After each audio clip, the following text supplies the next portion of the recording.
un monstruo asesino sufrió un destino terrible, desde ataques desgarradores por parte de presos vengativos hasta espirales mentales hacia la locura más absoluta. Descubramos el terrible destino de los asesinos en serie más famosos. Charles Smith. Charles Smith, infamemente conocido como el flautista de Tucson, fue un misterioso personaje nacido de una madre soltera. Fue adoptado por Charles y Catherine Smith una tarde de mayo de 1964. Smith declaró escalofriantemente su intención de matar a una chica. Su objetivo era Eileen Rowe, una estudiante de secundaria. Smith sabía que Rowe era vulnerable, y con la ayuda de su novia, Mary French, y su amigo John Saunders, atrajo a Rowe al desierto con el pretexto de una cita doble allí. Smith ató los brazos de Rose, la agredió y la apaleó hasta matarla. El trío enterró a Rowe en el desierto, sin dejar ninguna posibilidad de encontrarla varios meses después. Smith comenzó una relación con Gretchen Fritz, una joven de 16 años con su propio pasado problemático, a medida que su relación crecía. Smith confió a Fritz su asesinato de Rowe cuando Fritz le amenazó con desenmascararle. Smith, en un intento desesperado por mantener el control, estranguló tanto a Fritz como a su hermana de 13 años, Wendy. El 16 de agosto de 1965 pidió ayuda a su amigo Richie Bruins para ocultar el crimen. Bruno, temiendo por la seguridad de su novia y lleno de culpa, huyó a Ohio, donde confesó todo a sus abuelos. La detención de Smith el 10 de noviembre de 1965 puso fin a su reinado de terror en Tucson. Declarado culpable de asesinato y condenado a muerte en 1966. El destino de Ahmed dio un giro cuando Arizona abolió la pena capital en 1971, conmutando su pena por 50 años de prisión. El 20 de marzo de 1975, Smith fue atacado por dos compañeros de prisión, Jimmy Ferrer y Dennis Eversole. Le asestaron 47 puñaladas. Un acto brutal que le dejó gravemente herido, perdiendo un ojo y un riñón. 10 días después, el 30 de marzo de 1971, Smith sucumbió a sus heridas. Su vida terminó tan violentamente como las vidas que había arrebatado. Leroy Martin, apodado el estrangulador de Gaffney, Leroy Martin llevaba una vida aparentemente corriente. Martin trabajaba en una fábrica textil, era marido y padre de 3 hijos. El 20 de mayo de 1967, una mujer llamada Annie Lucille Desmond desapareció y fue encontrada sin vida, estrangulada y violada. Su marido, Roger Desmond, fue condenado injustamente por su muerte y se enfrentaba a 18 años de cárcel por un delito que no había cometido. 9 meses después, en febrero de 1968, otra mujer, Nancy Carol Paris, salió por la noche con su perro y nunca regresó. Su cuerpo fue descubierto más tarde en la orilla de un río, debajo de un puente, sin ropa y con las mismas sombrías señales de estrangulamiento y agresión. El terror aumentó cuando, el 8 de febrero, la vida de Nancy Christine Reinhardt, de 14 años, fue cruelmente arrebatada. Encontraron su cuerpo enterrado bajo un montón de maleza, con un inquietante pie sobresaliendo de la tumba. Como las demás, había sido estrangulada y su joven vida extinguida por las mismas manos despiadadas el mismo día. Leroy Martin, deseoso de que se reconocieran sus atroces actos, hizo una llamada anónima a Bill Gibbons, director del Gaffney Ledger. Martin indicó a Gibbons la localización de 2 cadáveres reivindicando el asesinato de Annie Desmond y exonerando a su marido encarcelado. La policía, siguiendo el consejo de Gibbons, descubrió los cadáveres de Paris y Reinhardt, confirmando así el sombrío relato del autor de la llamada. 4 días después de su llamada inicial, se puso en contacto con Gibbons una vez más advirtiendo al editor de más violencia. Fiel a su advertencia, el 13 de febrero, Opal Diane Buston, de 15 años, fue secuestrada. Su hermana, que estaba con ella en ese momento, presenció cómo la obligaban a entrar en el maletero de un coche. A pesar de que su hermana describió detalladamente el vehículo. Pasaron varios días antes de que la policía encontrara el cuerpo de Opal en una zona boscosa. Su vida terminó por estrangulamiento y apuñalamiento el 27 de febrero de 1968. El departamento del sheriff detuvo a Martin. Martin fue declarado culpable de 4 cargos de asesinato en primer grado y condenado a cadena perpetua por las muertes de Desmond Paris, Reinhardt y Buston el 31 de mayo de 1972. A los 4 años de su condena, Kenneth Marshall Ramsey clavó una navaja improvisada a Martin, infligiéndole puñaladas mortales y causándole finalmente la muerte. Albert DeSalvo. La historia de Albert Henry DeSalvo comienza en un barrio ruinoso de Chelsea, Massachusetts. Las semillas de la malicia se sembraron en la infancia de Albert. Su adolescencia estuvo marcada por pequeños hurtos y robos en tiendas, lo que le llevó a su primer arresto a los 12 años por agresión y robo. El camino del joven DeSalvo estaba trazado y le llevó a la Lyman School for Boys, un reformatorio donde la violencia y los abusos formaban parte del plan de estudios tanto como la lectura y la escritura. Al salir de prisión, DeSalvo intentó encontrar una apariencia de normalidad trabajando como repartidor. Pero a los 15 años ya estaba entre rejas por robo de coches. DeSalvo se alistó en el ejército, sirvió en la policía militar y encontró cierto éxito y estabilidad. Pero la disciplina de la vida militar no pudo sofocar el caos que llevaba dentro. De vuelta a Boston, DeSalvo se casó e intentó sentar la cabeza, pero su libido hiperactiva y su afición al engaño le llevaron por un nuevo camino criminal.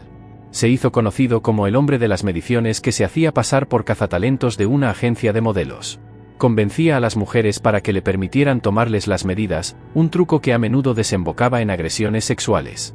En 1961 fue detenido por allanamiento de morada, y mientras estaba bajo custodia, confesó ser el hombre de las medidas diagnosticado como sociópata. Fue condenado a prisión, pero su estancia entre rejas no fue más que un paréntesis en su vida delictiva.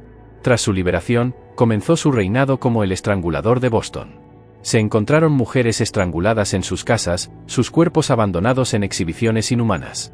Mientras la policía se afanaba por dar sentido a los asesinatos, DeSalvo pasó de ser el hombre que medía a ser el hombre verde, llamado así por la ropa de trabajo verde que vestía mientras cometía una serie de asesinatos. Entre el 14 de junio de 1962 y el 4 de enero de 1964 aparecieron asesinadas 13 mujeres solteras. A medida que aumentaba el número de cadáveres, también lo hacía la esfera pública. El 27 de octubre de 1964, un retrato robot llevó a la identificación de Albert DeSalvo como el hombre detrás de estos asaltos, ya conocido por la policía como el hombre de las medidas. DeSalvo fue detenido e ingresado en el Hospital Estatal de Bridgewater en 1967. DeSalvo fue condenado a cadena perpetua por sus crímenes en febrero de ese año. Se fugó con 2 compañeros del Hospital Estatal de Bridgewater, lo que desencadenó una persecución a gran escala. 3 días después de su fuga, llamó a su abogado para entregarse y fue detenido de nuevo tras su intento de fuga. Fue trasladado a la prisión de máxima seguridad, donde encontró su fin el 25 de noviembre de 1973. Fue hallado muerto a puñaladas en la enfermería de la prisión. Leopold Dion Leopold. El camino de Dion hacia la infamia se allanó muy pronto, a la tierna edad de 17 años. Ya estaba en el lado equivocado de la ley. Condenado por indecencia grave, Dion se alistó en el ejército canadiense en 1940. Pero la disciplina de la vida militar no pudo sofocar sus impulsos desviados. El servicio se vio empañado por un atentado contra la vida de una prostituta, acto del que fue absuelto. Los años de posguerra no sirvieron para rehabilitar a Dion. En un inquietante incidente, él y su hermano secuestraron a una joven al amparo de la oscuridad. Cometieron actos atroces, la apuñalaron y la dejaron morir en las vías del tren. Milagrosamente, sobrevivió, dando testimonio de las mentes retorcidas de los hermanos Dion. El tribunal condenó a Leopold a cadena perpetua y a su hermano a una década entre rejas. Pasaron los años y Dion, tras cumplir 17 años, fue puesto en libertad condicional. La comunidad a la que regresó desconocía la fuerza maligna que había vuelto a entrar en su seno en abril de 1963. Dion empezó a aprovecharse de los niños, explotando su ingenuidad, haciéndose pasar por fotógrafo para atraerlos a sus garras. Su primera víctima conocida fue Le Canuck, un chico de 12 años. Dion atrapó al niño con la promesa de tomarle instantáneas para luego conducirle a un lugar apartado donde acabó con su vida y le enterró el 5 de mayo de 1963. Alan Carriere, de 8 años, y Michelle Murrell, de 10, se cruzaron con el monstruo de Pine Rouge. El 26 de mayo, Pierre Marquis, de 13 años, corrió la misma suerte que los demás. La captura de Dion no se hizo esperar. Al principio, Dion guardó silencio, pero tras un mes de encarcelamiento se derrumbó y confesó sus viles crímenes. Guió a las autoridades hasta los lugares de descanso de sus víctimas, poniendo fin al luto de las familias el 10 de abril de 1964. Dion fue condenado a morir en la horca. Sin embargo, la sentencia definitiva duró poco, ya que el gobernador general George Vanier conmutó la pena de Dion por cadena perpetua. El fin de Dion llegó el 17 de noviembre de 1972, no a manos del Estado, sino por el acto violento de un compañero de prisión, Norman Champagne. Empujado por el delirio de Sir Lawrence de Arabia, clavó en Dion una cuchilla improvisada que acabó con su vida.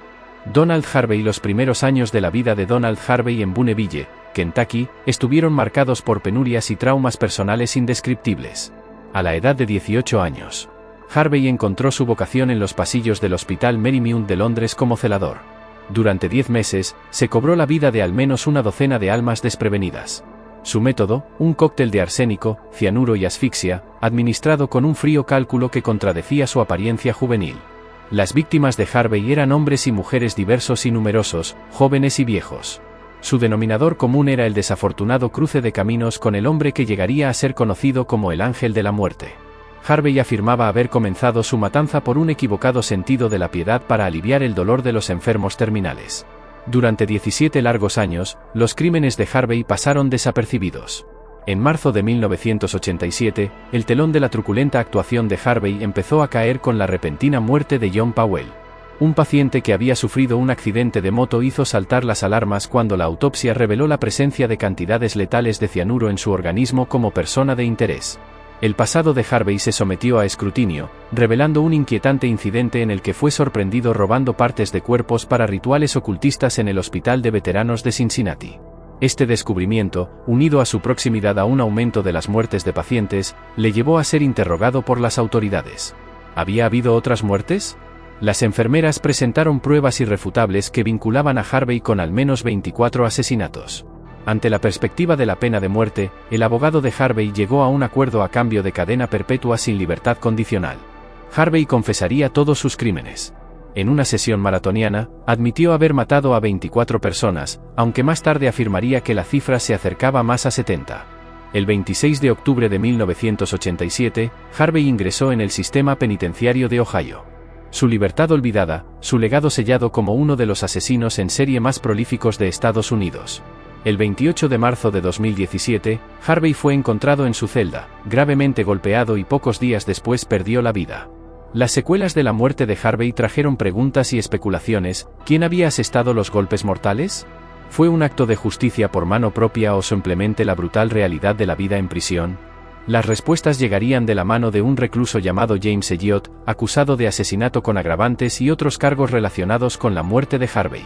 Rodger Keber, el estrangulador de la primera 5, como fue apodado, convirtió las autopistas en su coto de caza personal, donde buscaba y se cebaba con taxistas mujeres vulnerables. El oscuro viaje a la infamia comenzó con la desaparición de Llewellyn Burley. En 1977, Burley conoció a Kibby con el pretexto de una entrevista de trabajo, una treta que la condujo a su trágico final durante más de 3 décadas. Su paradero siguió siendo un misterio y su familia tuvo que guardar luto sin poder cerrar el caso.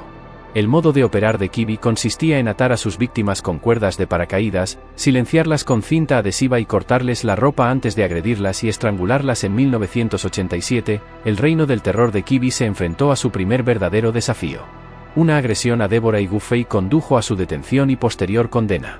Aunque inicialmente fue condenado a solo 8 meses de cárcel, esta detención sería el catalizador para descubrir el alcance de sus crímenes. Las fuerzas del orden, armadas con el testimonio de Duffy, empezaron a reconstruir el espeluznante rompecabezas del estrangulador de la primera 5 en 1981. Kepa afrontó las consecuencias de sus actos ante un tribunal. Fue condenado de 25 años a cadena perpetua por el asesinato de Darcy, Frankie Paul, un fugitivo de 17 años al que había arrebatado brutalmente la vida. El verdadero alcance de los crímenes de Kirby no saldría a la luz hasta 2009, cuando, en un intento de evitar la pena de muerte, confesó los asesinatos de otras 6 mujeres. Esta confesión lo libró del corredor de la muerte, pero lo sometió a 6 cadenas perpetuas sin posibilidad de libertad condicional.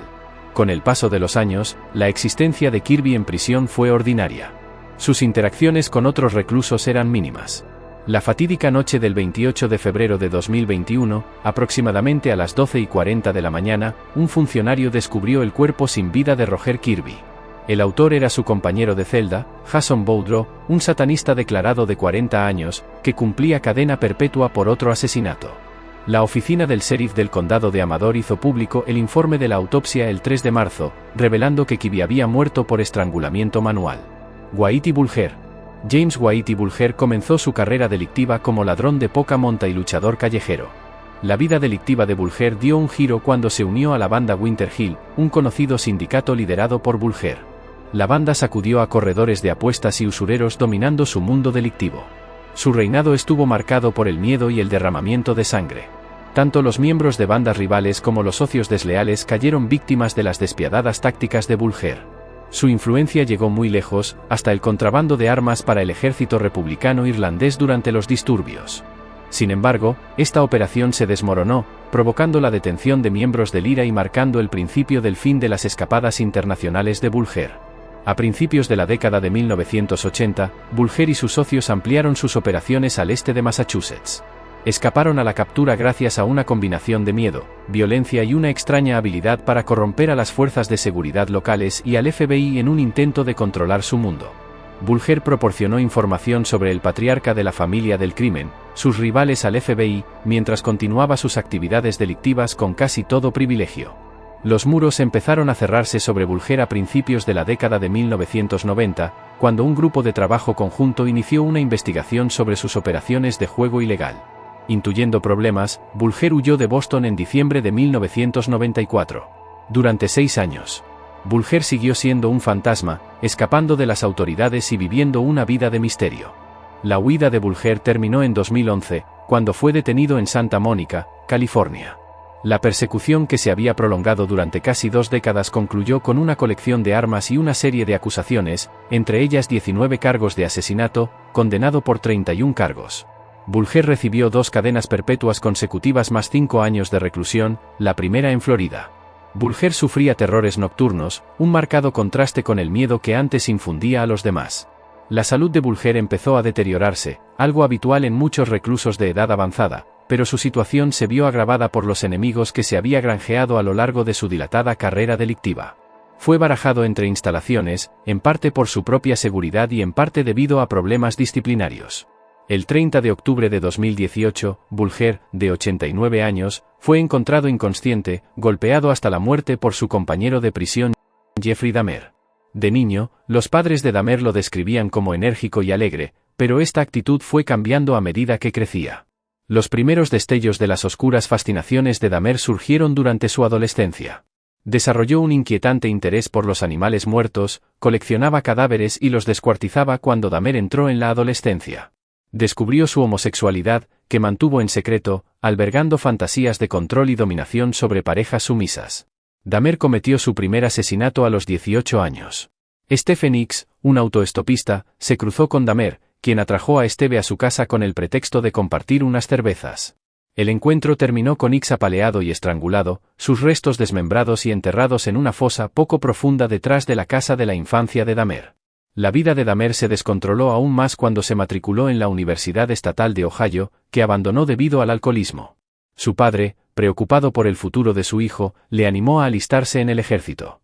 Dahmer sirvió como médico de combate en Alemania durante 2 años, pero su servicio fue interrumpido debido a su alcoholismo, lo que le valió una baja honorable en 1981.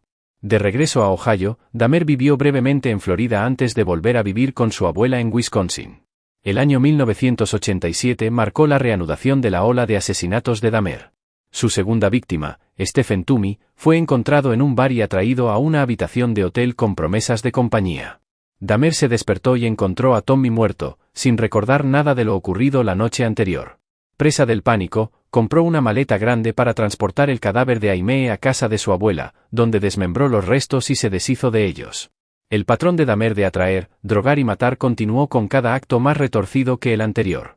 Frecuentaba bares y baños gays en busca de víctimas a menudo estigmatizadas por la sociedad, cuyas desapariciones a veces pasaban desapercibidas. Los métodos de Dahmer se volvieron cada vez más grotescos, e incluían la necrofilia y la conservación de partes del cuerpo. En 1991, Dahmer se había cobrado la vida de 17 hombres. Su apartamento era una casa de los horrores llena de fotografías de sus víctimas, restos desmembrados y un altar de cráneos que pretendía utilizar como santuario sangriento. La suerte de Dahmer se acabó el 22 de julio de 1991, cuando Tracy Edwards consiguió escapar del apartamento de Dahmer, con las esposas colgando de una muñeca. Hizo señas a 2 agentes de policía y los condujo al apartamento, que se reveló como una guarida de horrores indescriptibles.